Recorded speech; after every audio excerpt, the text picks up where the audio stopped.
Pour qu'il y ait une non-assistance à personne en danger, il faut que les éléments suivants soient réunis. 1. La personne en danger fait face à un péril grave et imminent. Et nous venons de le dire ici, le péril grave et imminent, c'est l'enfer. La personne qui meurt dans le péché, dans l'iniquité, va en enfer. Donc c'est un péril grave et imminent qui menace son intégrité de l'éternité. Son intégrité de vie pour l'éternité est menacée. Cette personne fait face à un danger permanent qui est l'enfer, la géhenne, le feu. C'est un danger imminent, grave. Il faut que le témoin ait conscience de ces dangers. Alors que nous avons déjà compris ces choses. En recevant Jésus-Christ comme Seigneur et Sauveur, nous avons été baptisés. Nous avons été baptisés du Saint-Esprit. Et nous sommes convaincus du péché. Toi, tu es convaincu du péché.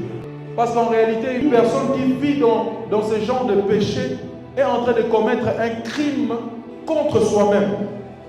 Et nous qui sommes au courant de ces crimes, nous ne pouvons pas rester là, inactifs, à ne rien faire. Mais si tu ne sais pas gagner une âme, si tu ne sais pas comment on parle à une âme, mais tu peux plus que l'inviter à l'église. Au moins à l'église, il y aura un pasteur qui va prêcher. Au moins à l'église, il y a quelqu'un qui sait porter assistance. Mais toi, tout ce qu'on te demande, c'est de ne pas le laisser. Je pars à Alpha 40 et là, je suis édifié par les messages. Je. Tout se résume par je. Alors que passer dans ce monde pas seul. D'ailleurs, même Adam a fini par ne pas être seul. Parce que Dieu avait vu qu'il n'était pas bon que l'homme soit seul. Et si dans ce monde tu n'es pas seul, comment peux-tu vivre ta vie comme si tu vivais seul? Vous savez, la population mondiale aujourd'hui est de 7 points. Je vérifiais ce matin, c'est 7,9 milliards de personnes. 7 milliards 900 millions. Et vous savez, il y a combien de chrétiens? 2 milliards dans le monde. Donc je prends les chrétiens catholiques, protestants, pentecôtistes mélangés. Nous ne sommes qu'à 2 milliards 500 millions. Donc aujourd'hui, pour atteindre le monde entier, simple calcul, vous faites 7 milliards 900 millions divisé par 2 milliards 500 millions. C'est 3,16 je pense. Et si vous faites ce calcul, vous allez comprendre que toi, toute ta vie, tu n'as besoin de gagner que 3 ans. 3. Avec l'ordre de mission que tu as reçu de Dieu, le jour où tu as été baptisé. Et nous sommes de chrétiens. Chrétien veut dire quoi? À l'image du Christ.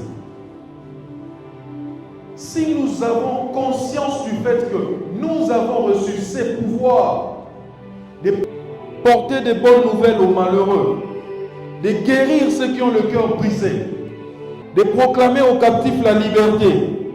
Comment proclamer la liberté? Présente Jésus. Tu n'as pas besoin de trop parler. Présente Jésus. Ça suffit.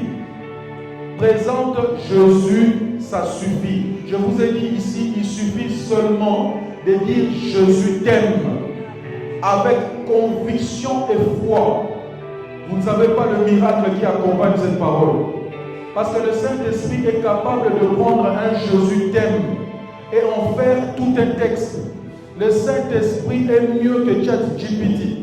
Il peut développer un texte juste avec certains mots posés. Et cette personne commence à se poser des questions au point de comprendre que je dois changer ma vie. Le Saint-Esprit est mieux que l'intelligence artificielle. Car d'ailleurs, c'est l'esprit de sagesse et d'intelligence. Si tu n'as pas reçu la conviction de dire Jésus t'aime, mais dis simplement, tu peux m'accompagner aujourd'hui à l'église. Je t'invite à notre église. Je t'invite à venir écouter la parole de Dieu. Aujourd'hui, dans notre église, on aura un séminaire et on va parler sur la jeunesse. On va parler des péchés. On va parler de ceci, cela. Une simple invitation peut te sortir du crime que tu veux commettre, de non-assistance à personne en danger. S'abstenir d'intervenir dans pareille situation est un danger.